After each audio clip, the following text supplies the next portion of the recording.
it's taking a phone call, whether it's clicking a link in a text message.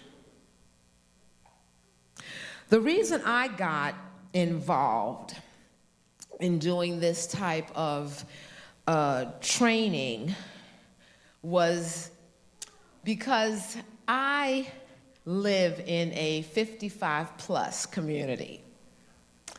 And many of the individuals, my neighbors, were getting scammed. And many of them talked about the reason that they did it was they seemed so nice, or they were just being a Christian. They were trying to help out. And I said, you know what? This is pretty prevalent. And this is something that the church needs to talk about. Because we are wired for helping others, right?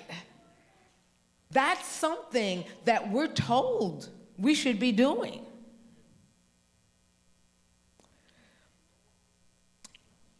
This afternoon at lunch today, I was going to tell this story later on, but I'm going to tell it now.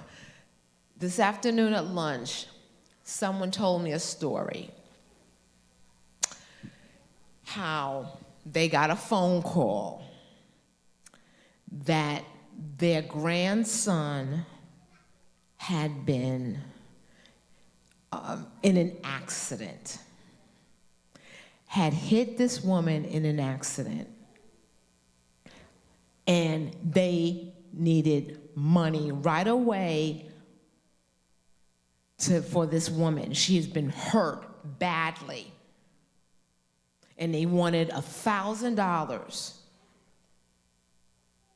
Now, when I'm listening to this, my spidey sense goes up. It's like, that, why would you believe that? Why did you check? But then there is a part of us that quickly responds when we hear our child, grandchild, or someone in love is in trouble. So they said, your grandson, and the person said, you mean Chris? Which was the wrong response, because you gave them the name right away. And they said, yes. He's been in an accident, hit this lady, and it's gonna cost you $1,000. She said she will not sue you if you will give her $1,000 now, because we're ready to call the police on him right now. She's really hurt. And they said, did you call his father? Did you call his father? He doesn't want his father to know. So he said to call you. Well, his wife had overheard this conversation. They said, who are you talking to? And they said, oh, Chris was in an accident, and they want $1,000. We got to help him. And she's like, let's call Chris. No, we can't call Chris. They don't want us to call Chris. Chris really can't. Chris doesn't want us to call. This man says, we just got to give him $1,000. And why are you in my business anyway? Why don't you just go and take care of what you're supposed to be taking care of? And so she just kind of held up her hands and walked away. When she came back, she asked him what happened. She says, well, I went met the guy, and this happened here in New York. I met the guy, gave him the $1,000. And he's called back because now the lady has back injury and all this other injury, and she wants another $5,000. Now, I never left this church, okay? So I want to tell you, I never left this church. This story was told to me today. So the person came to the home to collect the $5,000, the additional $5,000. They saw the person on the ring cam, and it was like a mask. She described them, had a mask. And they said, did you call Chris? Is Chris okay? Chris doesn't want him. Chris doesn't say, no, Chris said not to call. We've got to give him this money. We want to make sure that he's safe. This cannot happen. Just please keep out of it. Keep out of this. I have got this.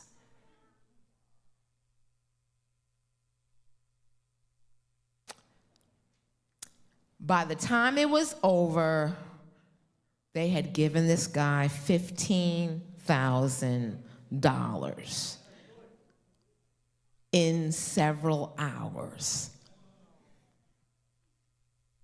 The wife was livid, and she was the one telling me the story. And she decided, I'm calling my grandson right now. And she called the grandson. Chris? Yeah, Mama. Were you in a car accident? No. Well, somebody called here and said that you were in a car accident, has your grandpa upset, and he's giving him $15,000. And he says, Grandpa, that's a scam. And she put it on speakerphone for him to hear. And within that time, the person called again. And when they called, they said, I'm sorry, I can't keep this woman from taking him to jail. Want to take him to jail now. You have got to pay more money. She wants more money. And then his wife just screamed, this is a scam. And the son, Chris, just yelled, you're scamming my grandparents. And then the guy hung up.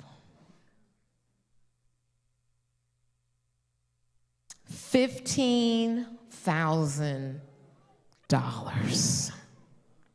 Yes.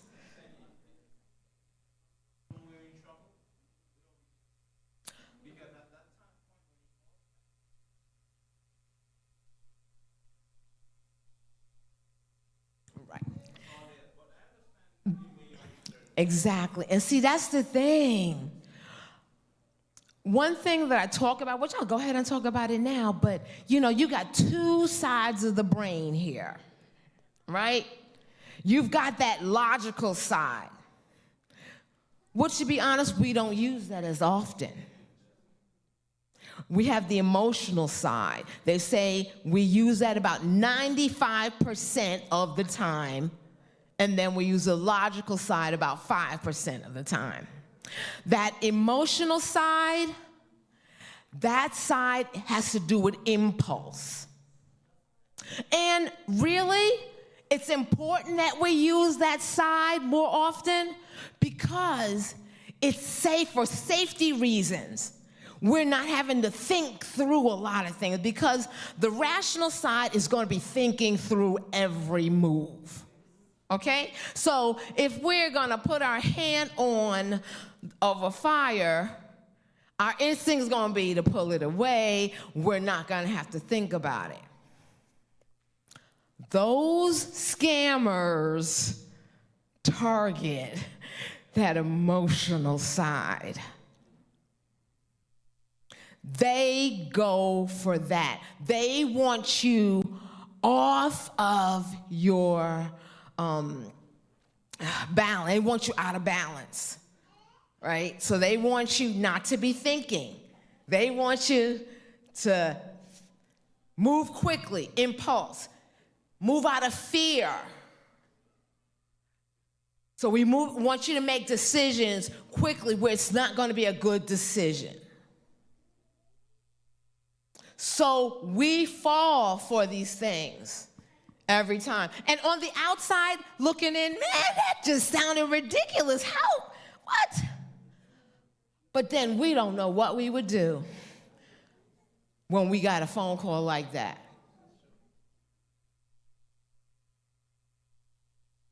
And I thought it was so apropos that somebody shared that today with me. I said, okay, yeah. But if it is too good to be true, right? And we fall for those things. So why is this topic so important?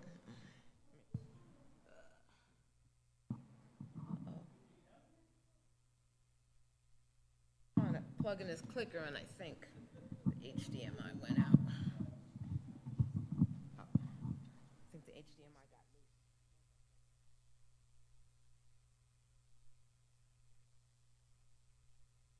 Okay, cool, thank you. Yeah.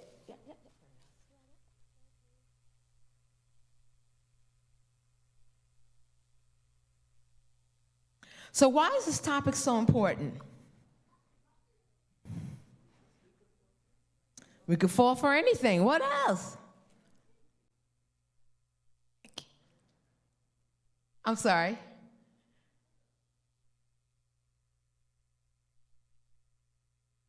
Any one of us can be tricked.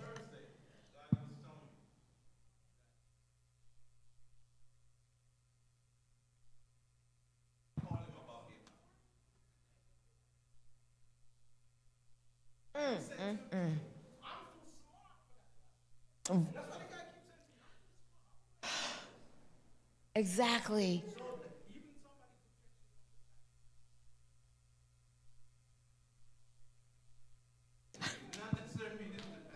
Yes.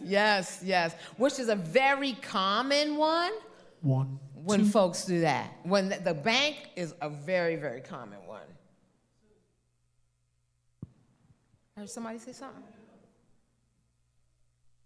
Oh, great. Okay, yes. Thank you. Sister, another way they are using to scam people is about the health insurance card. Yes. Tell me a little bit about that. They are saying that you're eligible for health insurance card, especially for elderly. They are saying that you're eligible. On the system, they see that you're eligible for Medicare and your card is ready. They just need some more information before they mail you the card. Especially when you hear they ask you for your social security card, it's a scam. And why are people even falling for that? Everybody needs it, right? Everybody needs that insurance. Absolutely. You going to be our mic, folk? Yes. All right. Thank you. We got somebody here. Wait, give me a second. Sent messages on my phone that a package, is at the warehouse for me, but they don't have, the full information, so they are asking for more information. Yes. UPS package is there waiting for you, right? You have your hand up? Yeah. Up. For me, they don't care. I remember the other day. Wait. The people on. Yeah, wait a minute. Oh, they want to hear. The people on. The other day I was coming from upstate, and somebody called me. The person called me that they're having a meeting, a prayer meeting on the church prayer line. Yeah, and that was a scam. Wow. And what they do, they send you some some link that you should go on, and that's a scam. And you think, how do they know? But they know. Yes. Well, sis, it was on the news this week that your Social Security numbers have been taken. I don't remember how they said that your numbers were taken, but then the news began to tell you how to respond when certain things come up that you haven't applied for, you haven't, Yes, that's right. Because you'll end up would have got a new car or bought a boat because someone is already, those fraudulent things. Absolutely, absolutely. Well, got some stats for you. They say 1 in 10 adult will fall victim to a scam or fraud every year in the U.S. 1 in 10. So we have about 20 people here. Be about 2 of us, at least 2 of us in here. Yes, less. Wait, the people online gotta hear. I remember a few weeks ago, Sister Jack, I got a text from my church sister at 7:30 in the morning.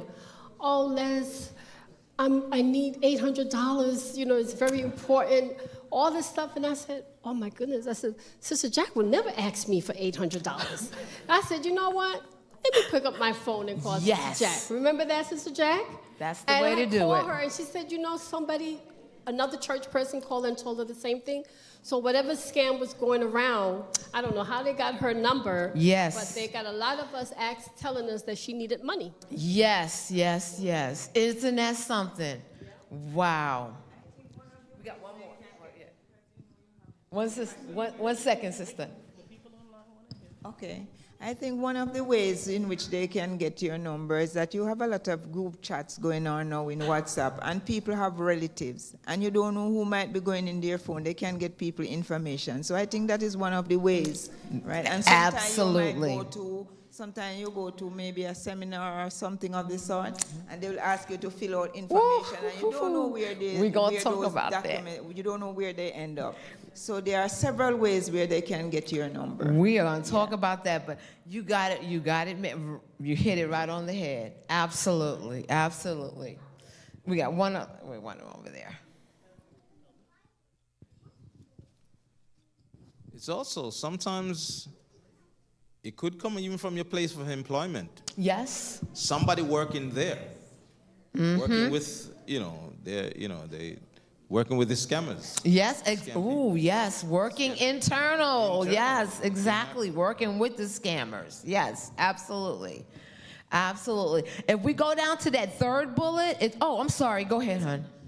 And I know that for me personally, Facebook was when it was just for students when I was in college, but it's now open up to the general public. And I know for you, Elder Henry, your picture came up as an instant messenger saying hello. So then I said, oh, hello, Elder Henry. And then this person and I'm like, something is wrong. Because it's like the conversation is not, Elder Henry wouldn't just text me, message me out of the blue. And they use the people's faces that you know. And yes. It's really crazy. No, that wasn't you. But someone seemed to have us account. And the same thing happened with my coworker, Veronica. Her pitch, hi. She has my number. Why yes. she's, Yes. So it's very strange. And even I fell victim to years ago my Chase account. So we talk about working internally. Someone walked. So they called him the Casanova. He romanced the tellers, got people's signature card, practiced their signature, then went and withdraw money from their account under deposit slips. Yep, it's bad. We're going to talk about romance scams. Yes, absolutely. So, just going quickly to that third bullet, when it talks about wallet thefts are still very popular, meaning it's not just happening online. If you're saying, oh, I don't have the internet, so I'm safe. People are still getting your information from, if you don't shred your bills, okay? If you have medical bills or any kind of bills, if it's got any of your identifying information on it, then It's still, they said it's 58%. Those scammers are still around. Those are still around. So we just definitely want to be careful with that. And they're saying that the younger generation, they tend to fall for those internet scams having to do with investments on Facebook, TikTok, all of those.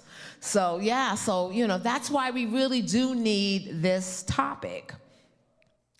So let's do a quick quiz. Which of the following should never be divulged to a stranger, especially someone who contacts you out of the blue?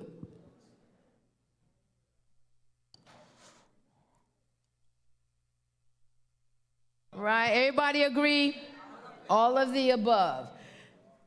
Now, some of you may think, well, if sometimes they ask you for your last four of your social security number, you're thinking, well, they can't do anything with that. But think about how many times you had to prove your identity just by giving the last four of your social.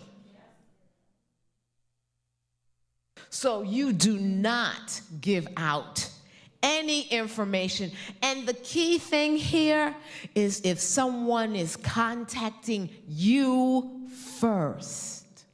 They reach out to you first.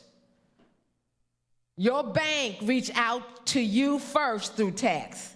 They reach out to you by calling you first. You are not calling them. That is a red flag as well. Okay, what about this? Cyber thieves who try to steal your money or PII, which is your personally identifiable information, can use technology to disguise which of these? And your IP address, that's where it says www, the HTTP.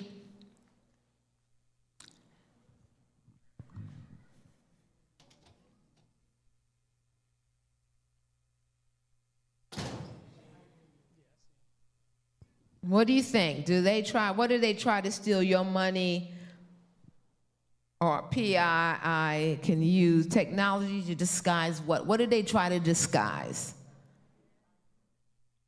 Okay. They try to disguise really all of them. They're going to try to disguise their name, their email address, also their phone number, and as well as their IP address. They're going to try to disguise everything that they can think of that you don't know it is them. Which of these businesses suffered the biggest data breach of all time, putting billions of its customers' sensitive data at risk? Yahoo? Yahoo. Google's not up there, but Yahoo it is. And actually, let's see what the stats are. Yahoo, it was 3 billion accounts were breached. It was 500 million for Marriott, 412.2 million at Adult Friend Finder, and Equifax was 147.9 million. The most common type of scams reported to the FBI's Internet Complaint Center in 2019 were what? What do you think? I hear phishing. I hear romance frauds.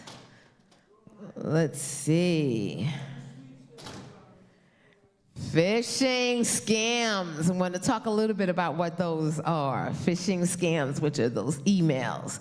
And you would think maybe romance scams, but think about how many people probably don't report it, right? Out of embarrassment.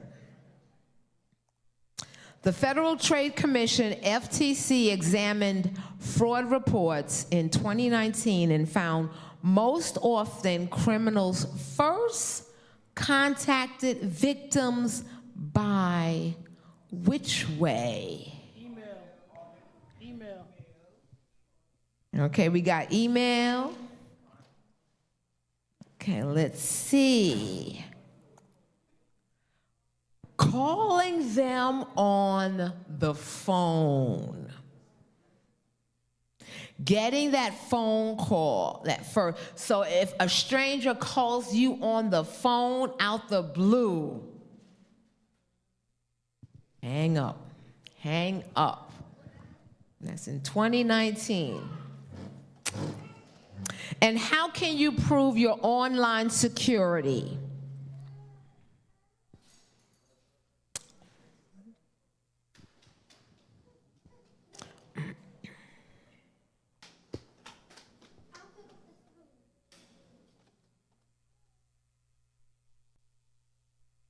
Yep, all of the above. Now, if you don't know what the two-step authentication is, that's when you get that one-time code.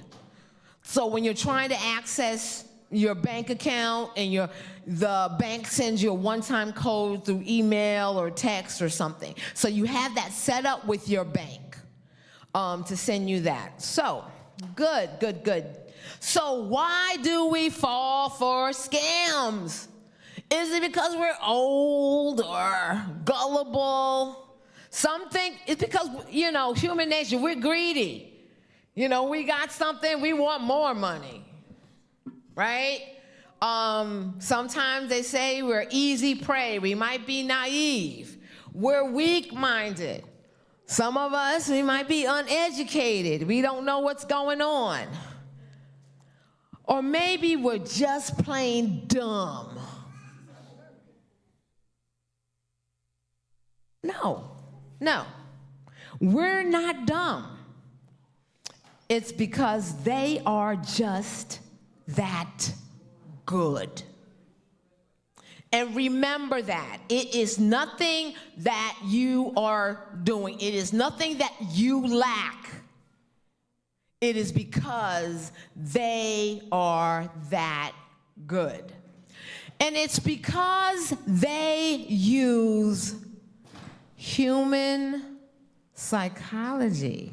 They use the understanding of human behavior. They understand how people think. They understand how people act. So it is called the psychology of persuasion, also the psychology of influence, as well as social engineering. It's pretty popular with salespeople. It's pretty popular, I hate to say it, but it's pretty popular with ministers. People that have to influence other people's behavior.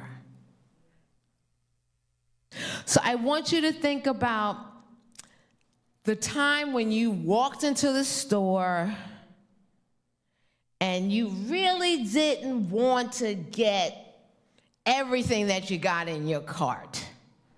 That may have happened because it happens when I go to Walmart. I go for one thing and I end up with a whole cart of stuff. Right, thank you. I'm glad somebody can relate to that, right? But there is something about sometimes when they talk about the way things are marketed. So they have the way that they have the chips and the gum and the magazines and these seen by TV stuff by the register. These areas are called impulse. Those are the impulse aisles. Because you can stand there and you're in line and you can kind of glance over and kind of grab this and get this little dollar thing here and pick up a magazine. Marketers use it all the time. Has anybody been to a timeshare presentation? Yes. Has anybody walked all out and bought something? Had ever done it? Oh, I've done it. Oh. And every time I go to one, I say, I am not doing it again because I've learned my lesson the first time. But it is because they know the technique. Human behavior. So there's a psychology behind all of that. There's a psychology behind the way you persuade people to behave. So we'll talk about a couple of them. There is the principle of reciprocity. I scratch your back, you scratch mine. It says we like to repay others for doing something nice. That's a natural thing. This is the one that if I do something nice for you, you're going to feel like you want to do something nice for me back. Right?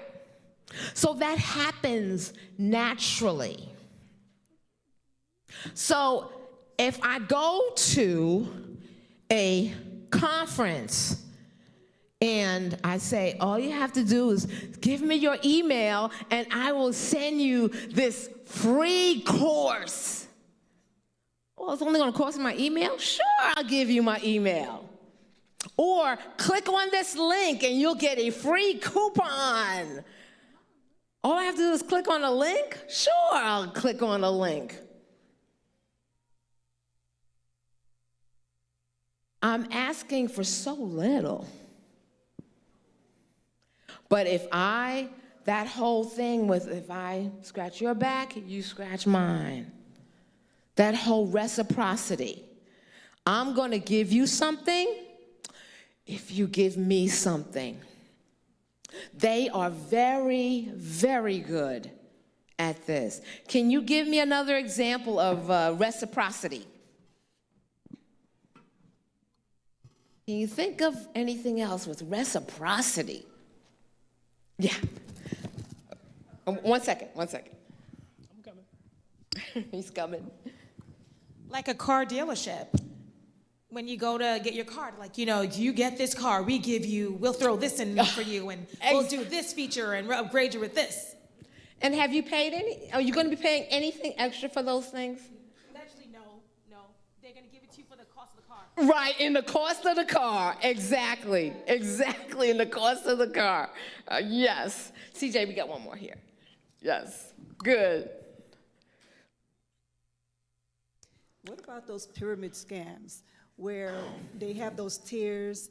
If you buy into this, you'll get X amount of whatever. Yes. They make it sound so good. They have so many different kinds. Exactly. It sure does. Yeah, we got one more here. Yes. Would you say that buy one, get half, the other one half price? Absolutely. Yes. Because if I'm going to buy one, that is just so nice. You're going to throw in another one for half price? That would be great. And so I'm going to buy more than one if I get another one for half price. What I observe sometimes is that it's really not benefiting you in any way, because sometimes if you had gone to the store before they had that ad, then you realize that it's not benefiting you at all. You could have gotten it cheaper. Right. Or I may not have needed to. Yes. Right. Yeah. Exactly. Did you have your hand up? Oh, I thought you had your hand up. Yes. So that, that I scratch your hand, scratch your back, you scratch mine, doesn't necessarily work. And that's how we are, where we feel obligated to give somebody something if they've given us something. We just feel like, okay, I guess I owe you something too, I guess. Okay, our next principle is the principle of liking. People are more likely to say yes to someone they like, right? So when you talk to these scammers, when they call you, they are so nice, right? They'll be calling you, good morning, Mrs. Brown. How are you doing today? I'm good. That's good. So you're in South Carolina, right? Yes, I am. Oh, I know it's beautiful down there. Like, what do you want? But you know that people will be more engaged with you if they like you. That's just natural. So that is one of those principles that they know in order to keep that conversation going, they have to like you. Now, the other part of it is that people like what is familiar with them. So that whole similarity. So not only am I going to go up, hello, Corrine, how are you? Good. Listen, I noticed that you're from New York, right? You know what? I'm also from New York. What part? Hollis. Oh my goodness. Yeah, I used to live in Hollis. I never lived in Hollis, but I used to live in Hollis. What street? Oh, I can't tell you that. But I'm supposed to say? Yeah, I'm sorry. That's okay. That's fine. But you know what? There's a little park. Oh wow. Oh gosh, I can't even remember that park. There's a park in Hollis, right? Yeah, I know. And I will start engaging, and then as she starts feeling comfortable, because do you notice that they'll start wanting to find a similarity? And they're gonna lie. They're gonna lie about it. Because they may say, oh, I live in South Carolina, or I got a brother down there, or I'm gonna take my vacation, or whatever it is. Because they want that connection, that principle of finding something familiar, because now we got a connection. Let me tell you, once you start talking to them, oh, they already got you hooked. They already got you hooked. They know it. So you've got to watch that. They're going to use that principle also. That principle of liking. That's going to make that connection. The other one is called the principle of social proof. So here we are going to be looking at social cues. People will do things that they see other people are doing. What would be an example of that?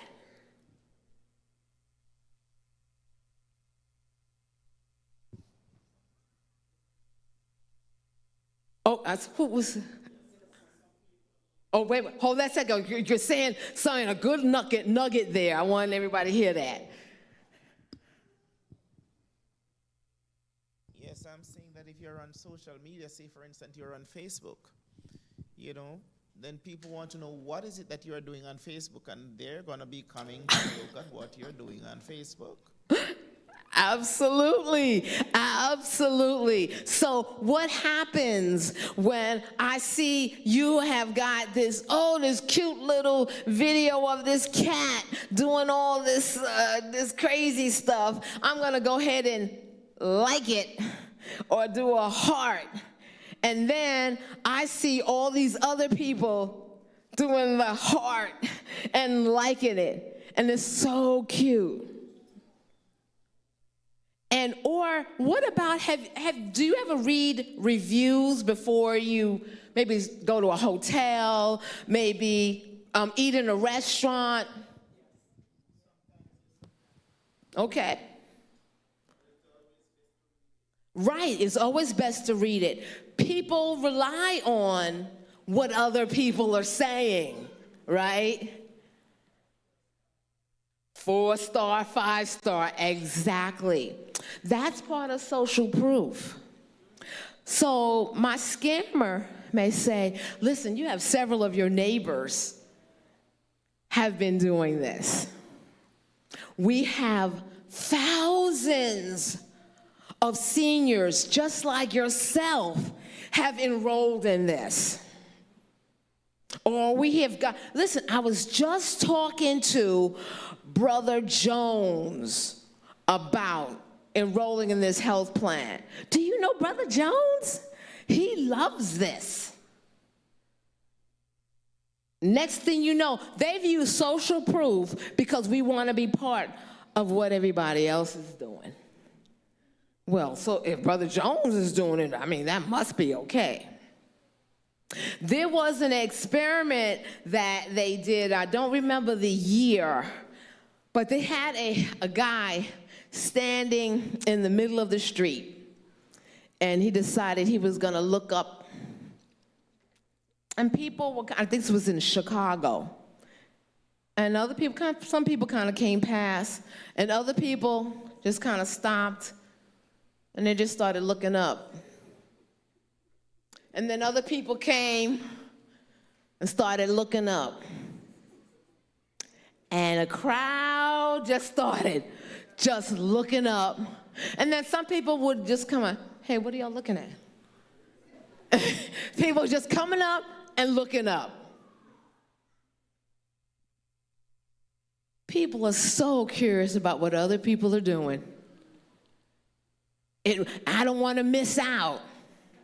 There's a concept called FOMO, fear of missing out.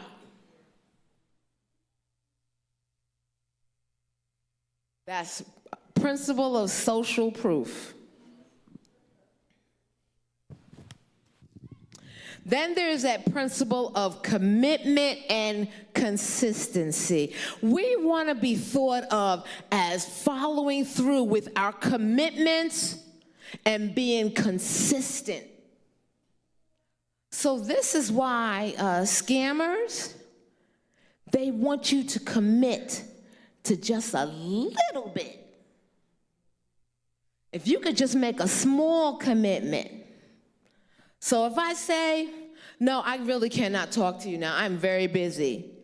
Well, can I give you a call maybe tomorrow? Yeah, give me a call tomorrow then. Yeah, give me a call. So can I call you around maybe 2 o'clock, 3 o'clock? Sure, give me a call at 2 o'clock, 3 o'clock. That's fine. It's the same number? Sure, yeah, 2 or 3 o'clock tomorrow. And I really don't want to talk to him.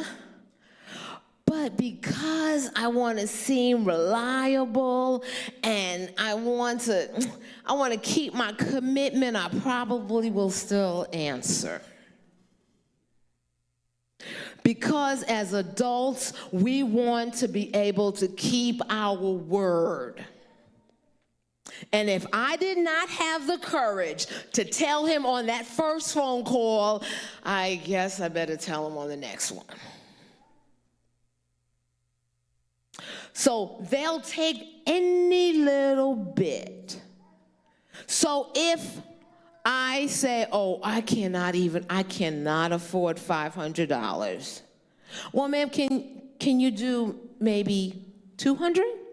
Oh, really, that's way too much. I just cannot do 200. Well, what about 50? Really 50, maybe 50. Okay. I'll do 50. Broke me down. I want to seem committed. The other way that I seem committed is when I'm still being engaged in that phone call. So,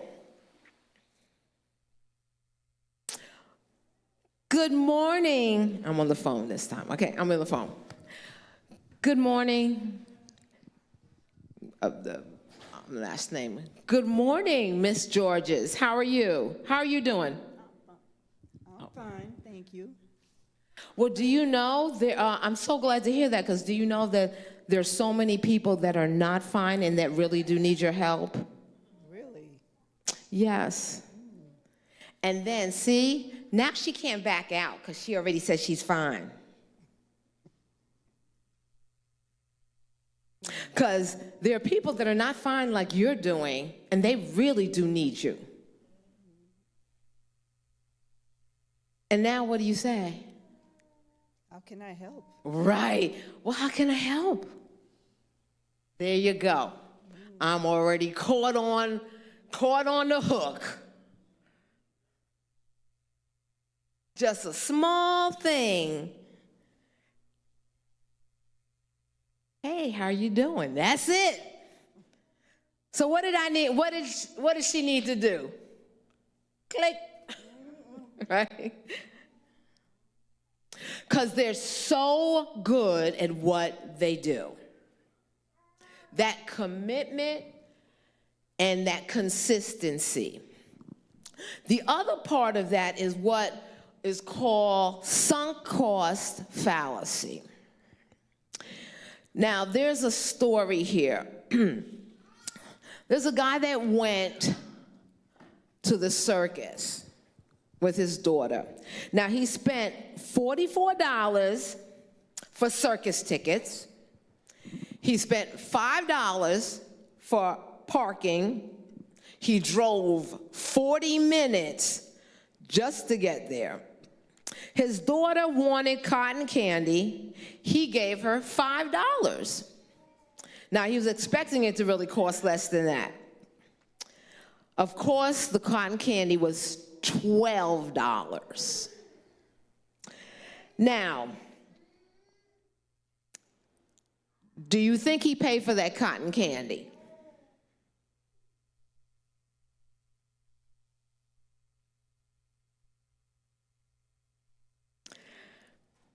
For his daughter, he did though, right? Look how much money he was in it already. That's what you call sunk cost fallacy.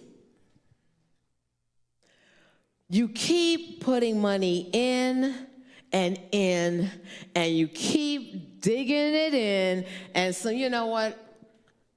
I've already sunk a lot of money in this already, thinking that, oh well, I've lost enough. Scammers use that because people think that I've already lost a lot of money.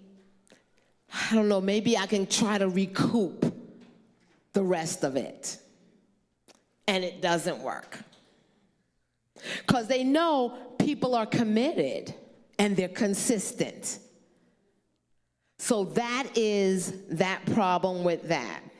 So those are some of the principles. There's several other principles of persuasion that they use, but that is some of those principles. Some other reasons why we fall for some scams, people are usually financial desperation.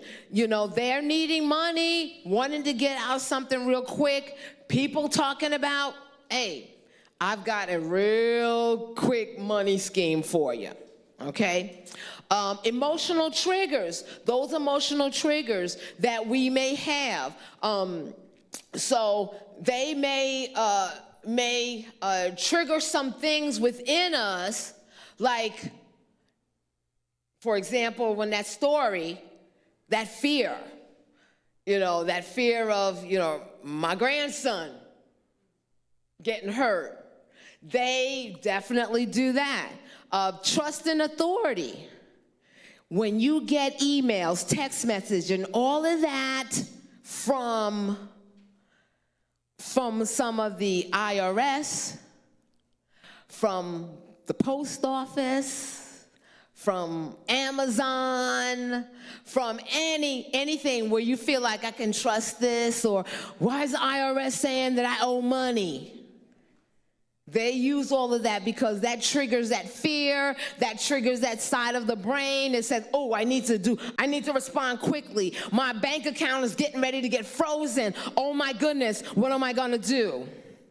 They use that. Then there's that lack of vigilance, where sometimes you're gonna overlook those warnings because you've been tired.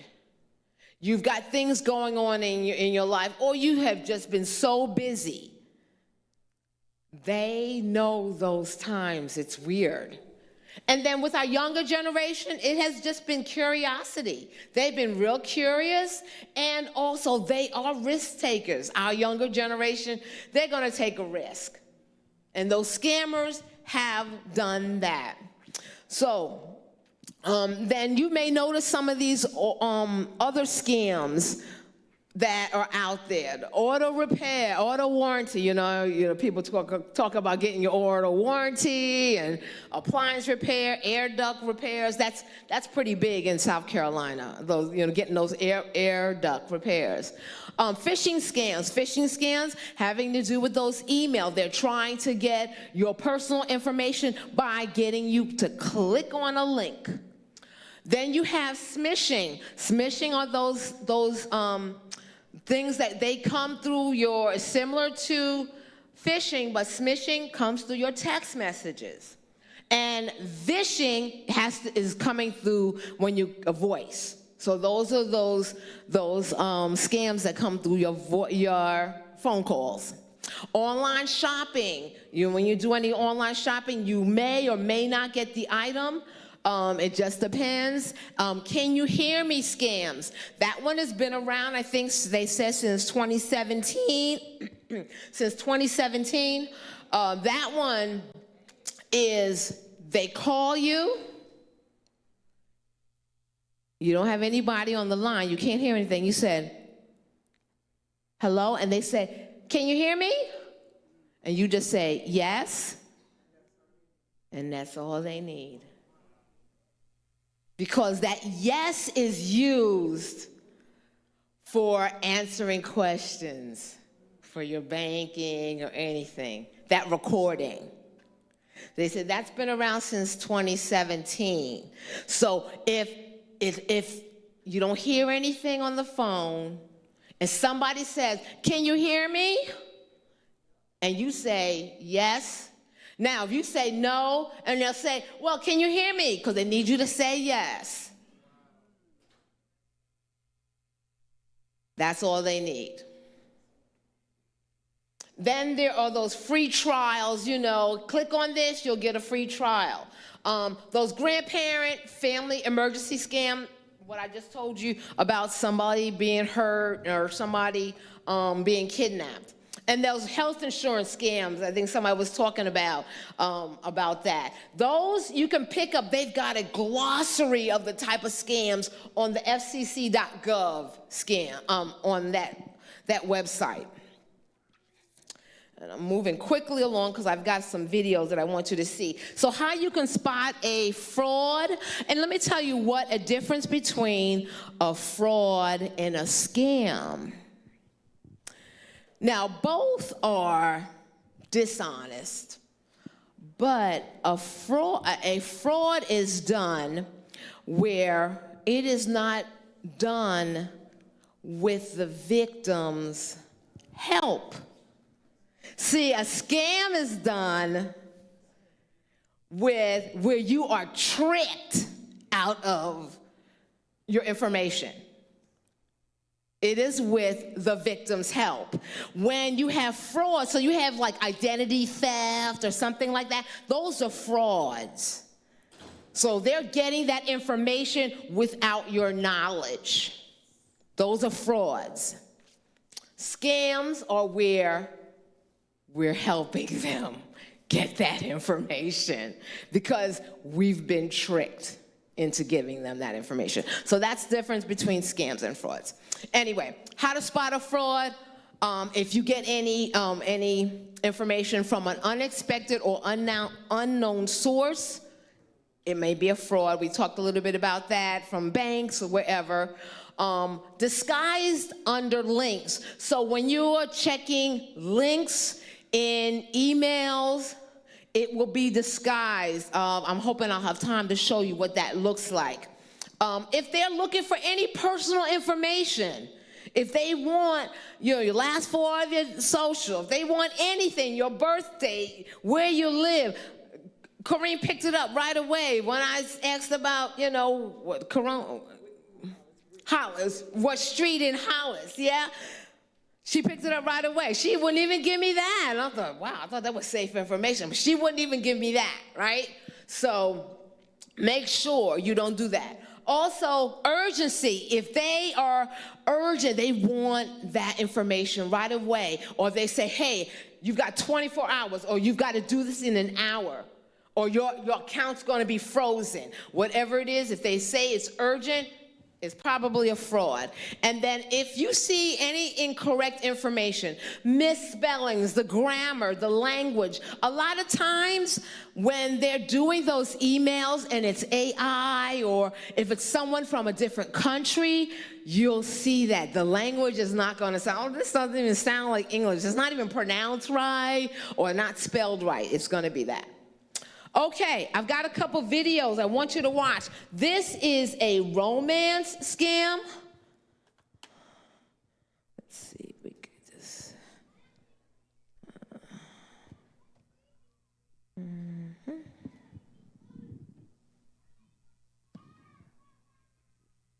Oh, you know what? I don't think I didn't hook up to the internet. Let me do this.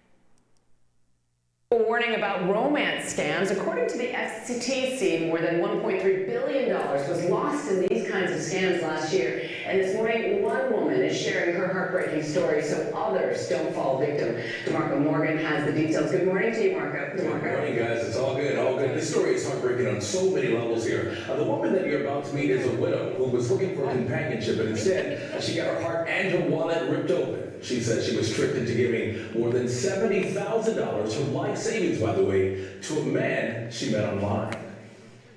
I'm out all that money and I don't... Oh, sorry, wait a minute, I'm just turning it down. Okay. Oh, okay. So you can turn it down from here. Gotcha. Okay. Okay, cool. Thank you.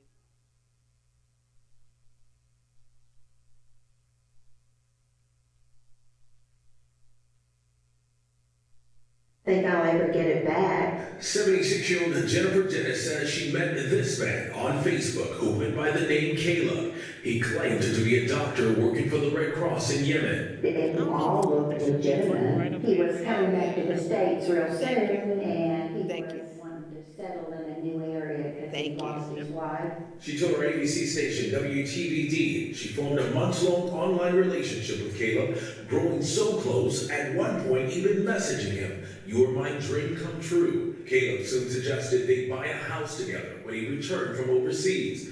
The plan, Caleb would pay $600,000 and she would pay the remaining $70,000, plus an additional $8,700 for expenses. Seemed like a perfect deal. She and her son Raymond then packed up their things, sold their home in Georgia, and drove to North Carolina, hoping to start a new life.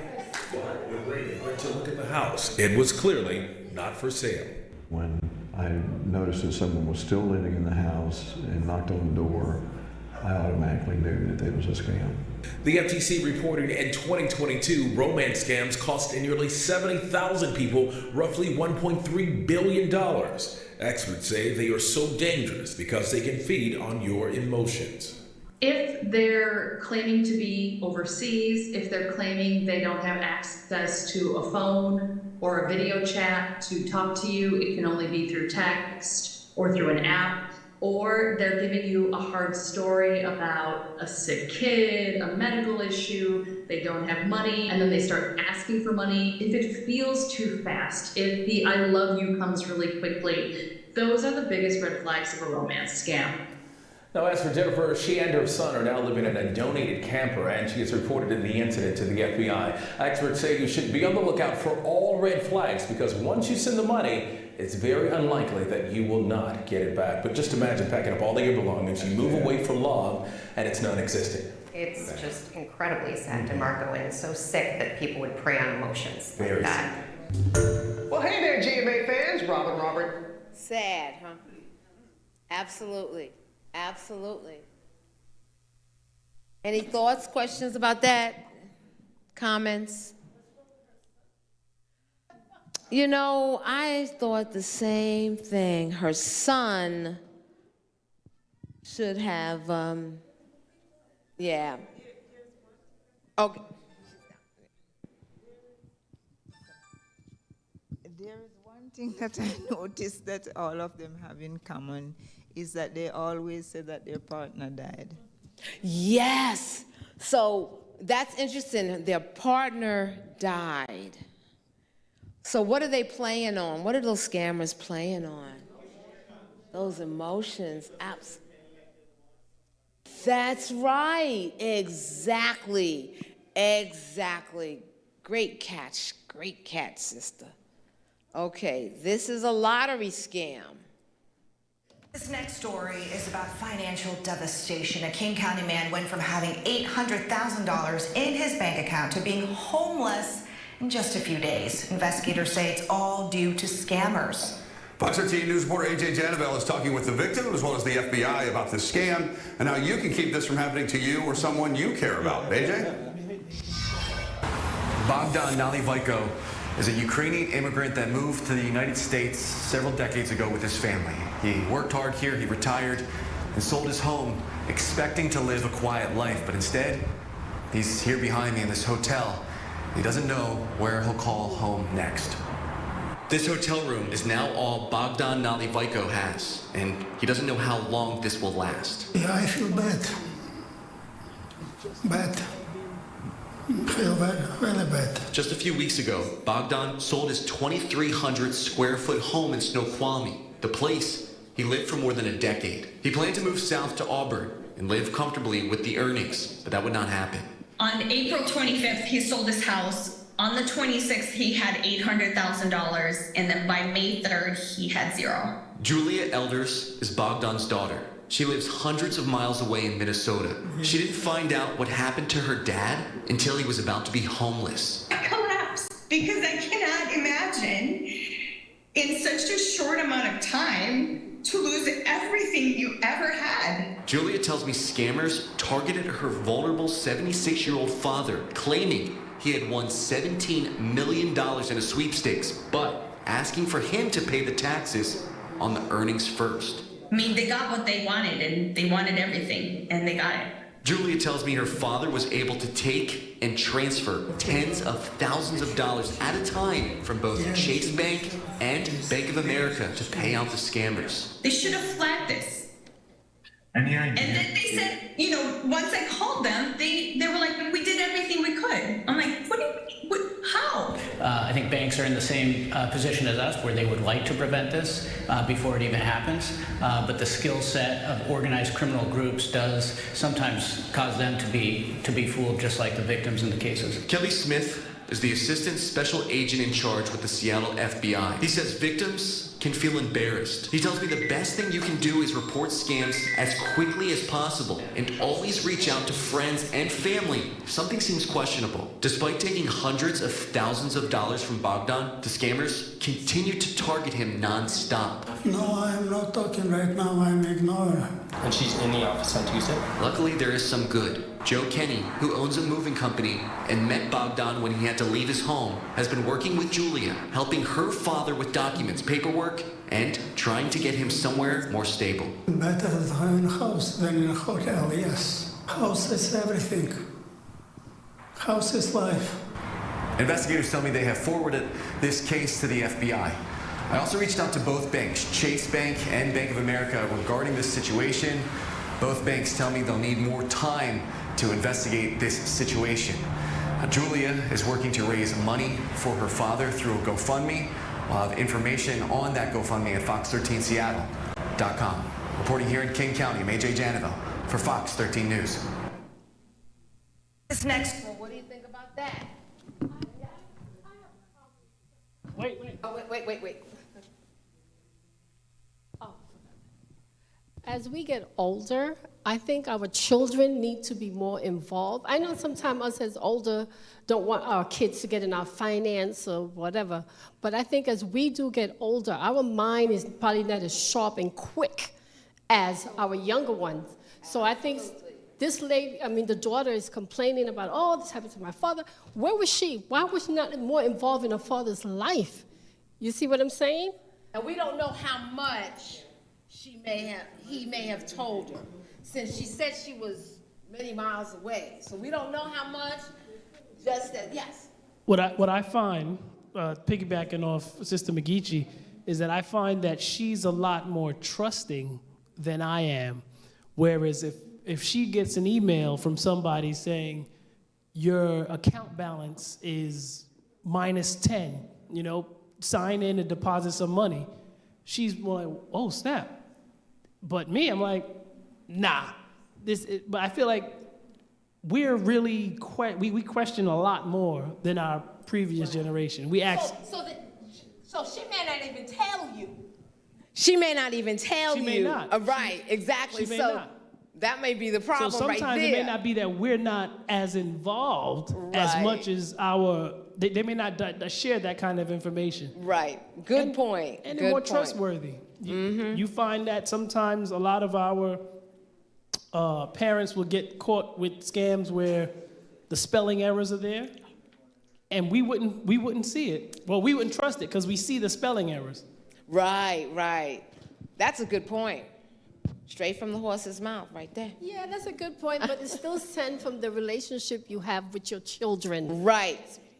If you have a good relationship with them, you talk to them, you tell them about your finance, that they'll be more aware, okay, my mother's going through this, or my father, whatever, it's time for me to step in and be closer with them and see what's happening with their finance. Yes. So I'm just going to throw it out, is it the parents' responsibility to get closer to the children, or the children? Both ways. Absolutely. So, yep. Yes. Oh. I'm going to just read what I got from, I don't remember who this guy is, from August 17th, right? Uh-huh. I'm going to abbreviate it because it's kind of long. It's Glassdoor Recruitment Center, and my work experience has caught their attention. They have more than 50,000 talents every month, and they have openings. The hours are 1 hour a day. The daily salary is $500, and the monthly income is $20,000. We invite you to join our team. If you're interested, please contact us, and I have the phone number here. Now that sounds so enticing, especially if people are not working. If it's too good to be true. That's right. Don't believe Absolutely. But think about people that are out of work, right? 1 hour, right? 1 hour a day? Absolutely. But now that's being greedy, because stuff like that don't really happen. And that's how they get you. But that's how, exactly. That side of the brain. So here is another one, an impersonation. Oh, I'm sorry. Yeah. Yes, ma'am. This thing is happening all over the world. Yes. Because it's happening in Jamaica with my brother. My brother is 85 at the time this happened. He went down to the bank to get some money to fix his house, 10,000 Jamaican dollars. And somebody in the bank have a cell phone and call outside and tell them that he's coming with the money. And by the time he went outside, somebody called him. He thought it was because he used to teach some young guys, homeboys, some of those bad boys in some camp or the other. So he thought it was one of them call him in the car. And he loses his mind and go in the car. And by the time he get out the car and go to the hardware store to buy things, no money in his pocket. The $10,000 gone. Wow. Just that quick. Simple as that. Yes, yes, yes. So it's all over the world. All over the world. I'm glad you brought that up. Yes. That's right. That's right. All over. All over. Okay, this is an impersonation scam, which I thought I would never fall for anything like this, but you never know, depending on who it is. To this day, this morning, I received yesterday and today 8 texts from this Keanu Reeves guy. Yeah, she means this Keanu Reeves guy. Or this one, if you prefer. I have emails and chats and texts and pictures and stuff that I dare any girl to read these and not believe it's true. They go right to your heart. Pamela Landers wasn't really being wooed by one of the world's biggest movie stars. She was a victim of what are known as imposter or impersonation scams. The Keanu Reeves scam is a relatively recent version of this racket, and one so effective, victims have been reported being conned by it both nationwide and around the world. Impersonation scams they come in a number of varieties, whether that's a government impersonation or business impersonation, relative impersonation, or online love interest, otherwise known as romance scams. Since the start of the pandemic, more than 150,000 romance scams have been reported to the FTC, likely just a fraction of the total. Many, if not most victims, are too embarrassed to report having been duped. A scammer pretends to be someone that you trust in order to convince you to send them money or your personal information. That's how it worked with Landers, who says fake Keanu spent weeks expressing his love and winning her trust. Once the hook was baited, fake Keanu started reeling Landers in. First he asked her net worth, then he asked for money, $400,000. Whoa. In case you're wondering, Keanu Reeves is estimated to be worth $380 million. Landers, who works as an accountant, said she asked fake Keanu why a multimillionaire needed her financial help. No, I never got an answer on that one. She also never sent any money. But the texts and declarations of love continued. Romance scammers are nothing if not persistent. Keanu Reeves, if you're watching this, I know it's not you. I hope everyone knows it's not you. Reeves, the real one, was unavailable for comment, but his publicist said in a statement that Keanu Reeves does not participate in any form of social media, nor has he ever done so in the past or plan to do so in the future. If anyone tries to contact you via social media claiming to be him, it is fraud. The FTC advises that you cut off all communication with an online Romeo or Juliet the second you're asked for money.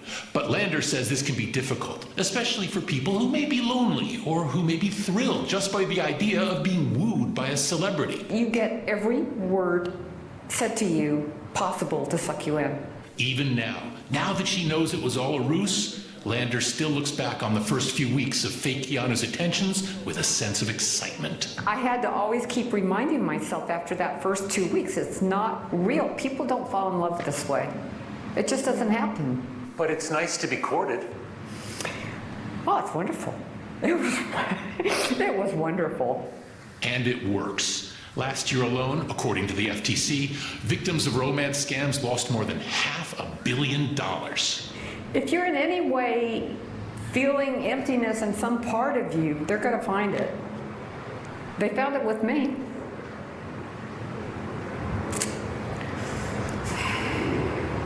I'm David Lazarus, KTLA 5 News. Okay, can you imagine getting a text from your favorite actor? Oh my goodness, Denzel Washington. I know my husband's watching, but Denzel Washington was, saying that, oh my goodness, you're the woman I've been looking for.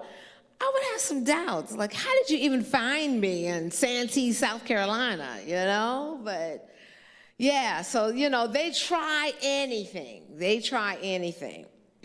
Now, this is an example of a text message scam. This happened actually to a young lady, so it's not always our seniors, right? This is an example of smishing.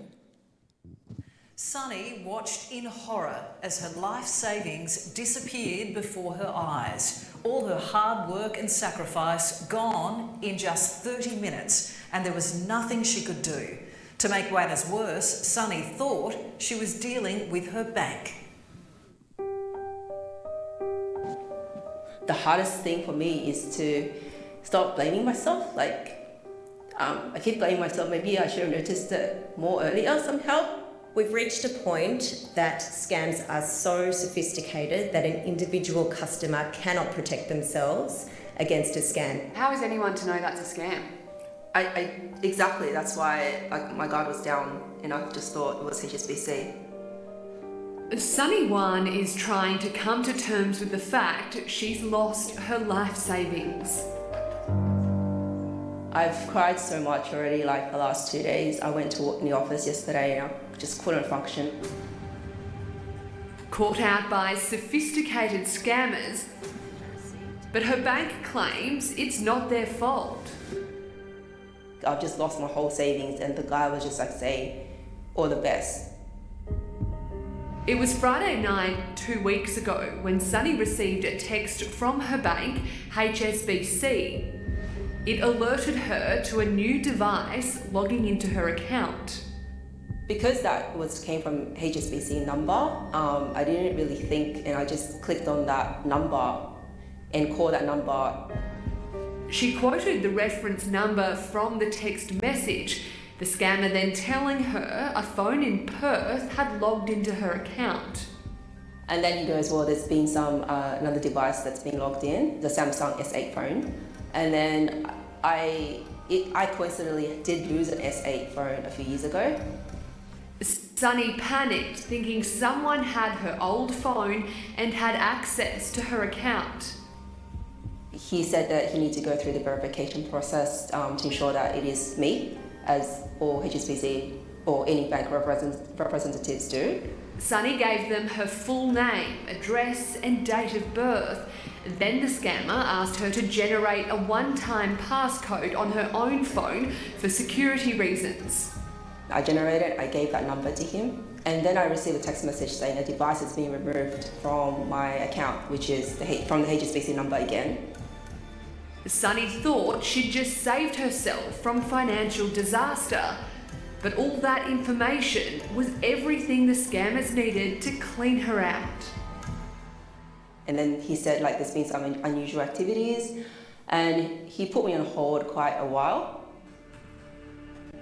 When the scammer finally took her off hold, he started to ask about Sunny's cryptocurrency account too, saying it had been compromised, and that rung alarm bells. I finally clicked to me, why would HSBC be concerned about my CoinSpot and they wouldn't pass my details to a representative? They would tell me to call CoinSpot directly. Sunny immediately hung up and called HSBC. She asked staff to freeze her account, but it was too late. The next morning at a HSBC branch, her worst fears confirmed. It was basically my whole savings, 49,900, 50,000. So I should have. Scammers had managed to spoof the HSBC number, sending the fake message in the same thread as more than a year's worth of legitimate messages from the bank. Sunny's big mistake, calling the phone number sent to her. I was aware not to click on links and emails or attachments and things like that. I'm usually on guard, but because I think the text message came from the HSBC number, I let my guard down. It's not the first time the sophisticated scam has caught people out. Earlier this year, Tim Watkins lost more than $200,000 when scammers sent him a similar message pretending to be his bank, NAB. The text basically said, here is the passcode that you will require. If it wasn't you or you didn't request this, please call this number. His bank told him he was liable for the fraud, as Tim had also handed over a one-time passcode.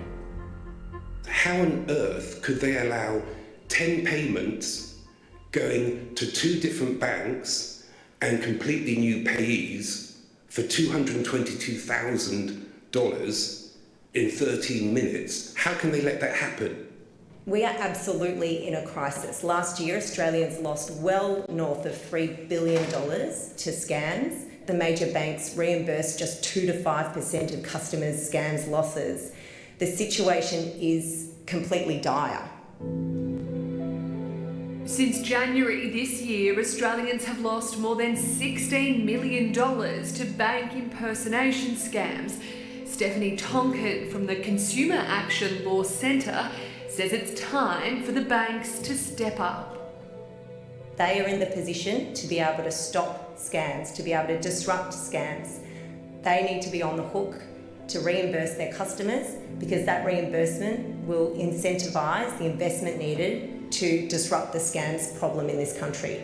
After all this experience, I don't think I can trust the banks anymore. I mean, I think I'll just withdraw money and just stash it under the bed like what people used to do in the old days.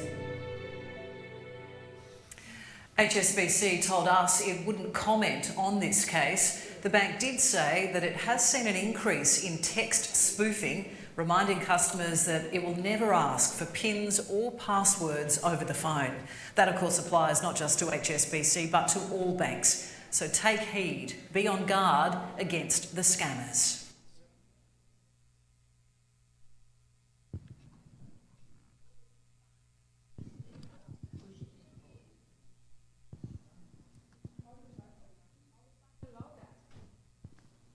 But that was pretty good, right? How did the bank even allow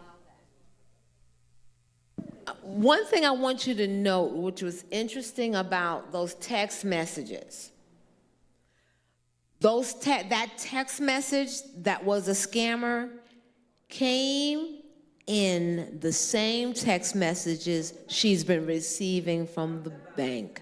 So they had what they call spoofed that number. They took over that number. So when you say you're getting all your regular text messages from your bank, and then you get this one text message, why wouldn't you trust it, right? So that's what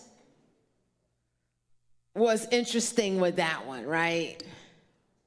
You have to be careful, yes. Yes, my sister got that same text message, and she was like, oh, I said, no, go to the bank in the Yes. morning or after the weekend. And when Yes. she went to the bank, they said, no, we never sent you a text. Yes, that's what you need to do. Do not call the phone number that is in the text message. They always tell you, if you are going to call a phone number, call it that's on the back of your debit card or your credit card. But do not call the number that is in the text message. So I wanted to make sure that you saw that one, because that was different. That one was scary. That one is scary. I have one more. I've got a couple, but we're running out of time. But this last one that I want to show you, the one that I want to show you is what you call SIM swapping, which is a little different.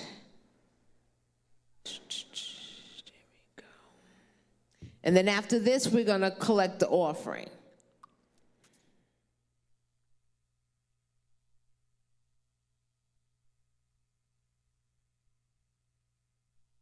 Where's your cell phone right now? Chances are it's somewhere close to you. But even if it's right in your hand, scammers can still take control of it and drain your bank accounts. It's a cybercrime called SIM swapping, and it's costing people across the country tens of millions of dollars. Reporter Kristen Crowley shows us how it works and what you can do to protect yourself.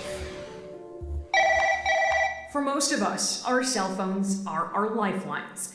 They hold access to everything from our contacts, to our passwords, to our bank accounts. And in an instant, it can all be taken from you.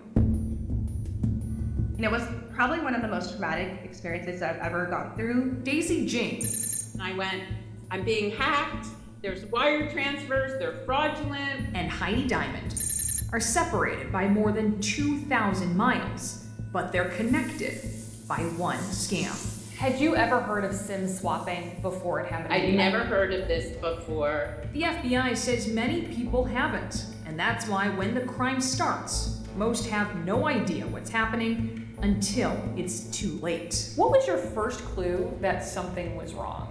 I realized, oh wow, like my phone doesn't work at all. At that point, she hopped on her laptop to contact her cell phone company, and that's when she realized she was being hacked. They changed the account name, the email address, and the phone number on file to my Capital One account. All because scammers took control of her phone. Here's how the FBI says SIM swapping works.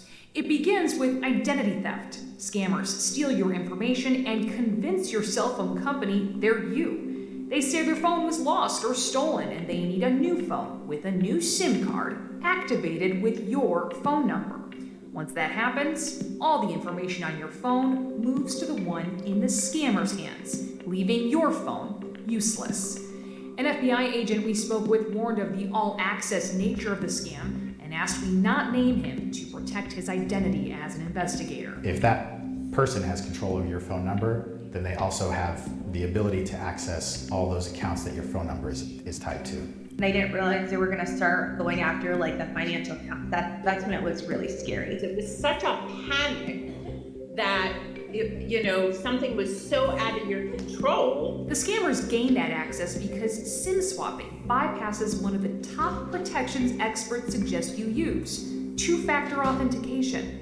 If your bank texts or emails you a code, that now goes directly to the scammer, allowing them to reset all your passwords, access your accounts, and start to bleed them dry. That's exactly what happened to Heidi and Daisy. Someone posed as them and got each of their numbers assigned to a new phone. How much money was taken from you? Over $200,000. Just a few years ago, this scam was relatively uncommon. The FBI says that's not the case anymore. So the victims are growing. Growing exponentially. When it first started tracking this cybercrime from 2018 to 2020, the FBI says there were 320 SIM swap complaints for about $12 million in losses. But by 2021, there were 1,600 SIM swap complaints, and in 2022, more than 2,000, costing victims a combined $141 million. The spike is attributed to targeting cryptocurrency, but anyone can become a victim. What happens to these victims afterwards? Can they ever recover what's lost? Sometimes, if it's caught fast enough, it can be pulled back, but typically it relies on legal process like seizure warrants generated by us to try to go claw back some of those funds and try to return them to the victims. But oftentimes you may lose everything. Yeah, you may lose everything. So how can you protect yourself? Here's what the FBI says to do. The first step, don't overshare on social media. Information like the city you live in, where you work, who your family members are, can be used to steal your identity. Sharing details that you have cryptocurrency also makes you a target. Next, set up extra layers of security with your bank and other accounts. You can tell the institution you want to require a code word for certain transactions. You can also give two-factor authentication with a physical security key, essentially a flash drive, instead of using your phone number or email. Daisy was lucky. PayPal stopped the transfers before they went through, and Heidi's bank eventually reimbursed her money. But she says she wants more than just her money back. I want my day in court. I want these people found. I want them convicted. I want them put in jail. They also want their story to serve as a lesson to others. Be vigilant now, so you won't regret it later. If your cell phone suddenly can't make calls anymore, you may be the victim of SIM swapping. The FBI says the first thing you should do is contact your cell phone company and banks to alert them of the possible fraud. You should also file a complaint. You can do that by phone with 1-800-CALL-FBI or report it online at www.ic3.gov. In October 2023, the FBI put out a warning about a similar scam called the Phantom Hacker. It happens basically in 3 steps. there's going to be pop-ups or a text or an email from somebody purporting to be tech support for your device, indicating that it's important they talk with you regarding protecting your device and your accounts. According to the FBI, the scammers then tell you to contact them. They say they need remote access to your computer in order to run a scan for malware. Afterwards, they claim your computer and accounts have all been hacked. They're going to advise you that you'll be contacted by somebody from the fraud department of your financial institution or from your investment brokerages, and that person will tell you we need to move your money to a, quote, safe account in order to protect it from the hackers. Once scammers have remote access to your device, they have full control of it. The Bureau warns you should never download software at the request of someone who just contacted you. So, with that last one, have you all heard of that before? Yeah, that was a new one to me too. Yeah. So I want you to think about how many things are connected to your phone number. All of your accounts, everything's connected to your phone number. So once they get a hold of your phone number, they have access to everything. So just keep that in mind. You may want to use another type of security. So, okay, so we're going to go have an offering, and then we're going to have closing. Yeah. Oh, this brother here. Oh, okay. Anybody have any questions while we're getting ready to? Okay. Well, I hope I was able to provide some helpful information. We've all got to be vigilant in these days and times. Yes, good. You are so welcome. And thank you again, Queensboro. I have enjoyed my day here today. It's been wonderful. Thank you again.